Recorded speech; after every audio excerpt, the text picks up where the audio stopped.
Okay, so let's talk about Connective for a moment. It's kind of fascinating, isn't it, how this community idea pulls people in. Yeah. Even folks, nowhere near Australia physically, but they volunteer, they get involved. Right. It really shows they're getting something valuable out of it, connecting to the whole mission. Absolutely. And look, we've chatted about Connective before, but today I thought we could really um, dig into something specific, Okay. how you actually like build a solid referral network within Connective. Ah, yeah, that's crucial because referrals, they don't just happen by accident, usually. Exactly. It's not luck. No, it's a skill, like building a muscle. You have Yeah. to work at it. Right, a referral muscle. I like that. So in this deep dive, we'll look at, well, shifting your mindset first, then actually looking for chances, Yeah. spotting the little signals, and importantly, why just doing it, practicing, makes all the difference. Sounds good. Yeah. Let's start with that mindset shift then, because it's more than just, running your business day to day. Huh. You almost need to become a sort of referral detective. A referral detective. Okay, tell me more. What does that look like in practice? Well, it means you're listening differently, not just waiting for your turn to talk, but really um, actively processing. Processing what people say. Yeah, and connecting the dots. Thinking, could this person help someone I know in Connective? Or does this person need someone from Connective? Always keeping that antenna up. So it's less about what's in this for me right now and more. Exactly. It's more about asking, maybe just in the back of your mind, is this a chance to help someone else in the network? It's a subtle shift, but honestly, it changes things. Okay, got it. Mindset shifted. We're now detectives. Where do we start looking for clues, these referral opportunities? Right, because just sitting back and hoping, not really a strategy. Huh, definitely not. Think of more like actively going hunting for them. Like a treasure hunt, maybe. A connection treasure hunt. Okay, where's the map? What areas do we search? Start with who you already know. I mean, your clients, obviously, Yeah. but also just broader contacts, people you bump into. Uh, Who in that circle could genuinely use what someone in Connective offers? Think about industries, too. yeah. What sectors do your clients work in?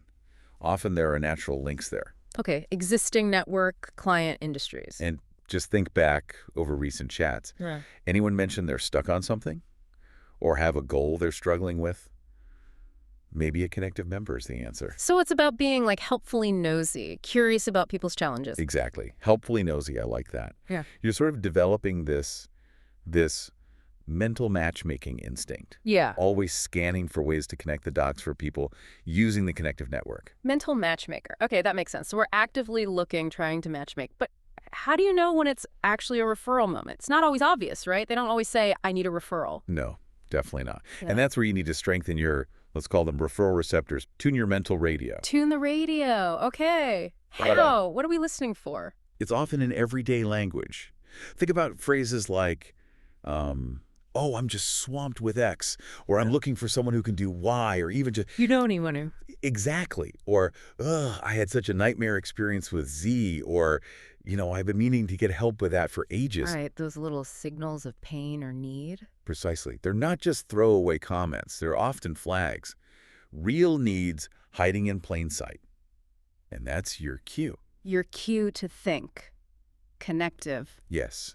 It's almost like, how you tag a friend in a funny meme because it reminds you of them? Yeah? Do that mentally with Connective members. You hear, struggle with my mortgage, boom, you mentally tag Jamie from Connective. Someone says, need help with branding, ping, you think of Sarah. Yeah, I see. Creating those instant mental links. Tagging people internally. That's it. It becomes quicker, more instinctive over time. Okay, that really clarifies things. So we're hunting, we're tuning in, we're mentally tagging, but what if we're not 100% sure it's a perfect fit? Do we hold back then? Ah, good question. And this is where practice comes in. Remember the muscle analogy. Yeah, you got to work it. Exactly. Don't wait for the absolute perfect referral. If you have a pretty good feeling, make the introduction. Start small. Refer often. Really? Even if it might not lead to a sale or something. Yeah, because look, it's not actually up to you to decide if it's the perfect fit, ultimately. Let them figure that out. Okay, that takes the pressure off a bit. Right. Your job is just to make the connection. Every referral you make, even a small one, creates movement. It creates energy in the network. It shows you're engaged. And I guess there's something in it for us too, right? It's not just purely altruistic, although that's great. Oh, absolutely. There's a definite reciprocal effect. It's a positive feedback loop. How so? Well, when you get known as someone who helps connect people, who's generally helpful and thinks of others, guess what happens? People start thinking of you. Exactly. People naturally start thinking of you when they meet someone who could use your services or expertise. You build this reputation as a connector, as someone who adds value. And connectors tend to get referrals back. So giving leads to receiving, in a way. It builds on itself. It really does. Being a good referrer isn't just something you do occasionally. It becomes part of who you are professionally within Connective. It shows you're invested in everyone's success, not just your own. Okay, so let's recap the core ideas here. We need to shift our mindset, be that referral detective. Actively look like a treasure hunt. Right. And tune those referral receptors to pick up on the signals, the everyday phrases. Yep, and mentally tag Connective members. And then just do it. Practice making introductions. Don't overthink the perfection. Oh, exactly. Make it a habit, not a, once in a while thing. Because that consistency builds the muscle and also fuels that reciprocity. That's the heart of it. Connective is a proactive network. It works best when everyone's actively contributing, making those connections.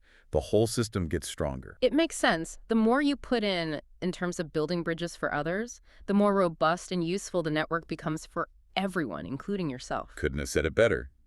Embrace that, and you'll really see your referral activity take off within Connectives. Yeah. You become a key part of what makes it work. And speaking of getting more involved, we should mention Byron's actually kicking off some new Connective communities. Oh, yeah, that's right. Exciting stuff. So if you're listening and thinking you want to, deepen your connections or explore new avenues within Connective, definitely reach out to Byron directly. It's a really good chance to, get more plugged in, expand your reach within the whole ecosystem. Absolutely. So maybe the final thought to leave you with is this.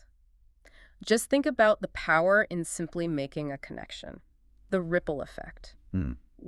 Just what if you went into your next few conversations really listening for that one chance to link someone up within Connective? Imagine the impact. Yeah, that's a powerful way to approach it.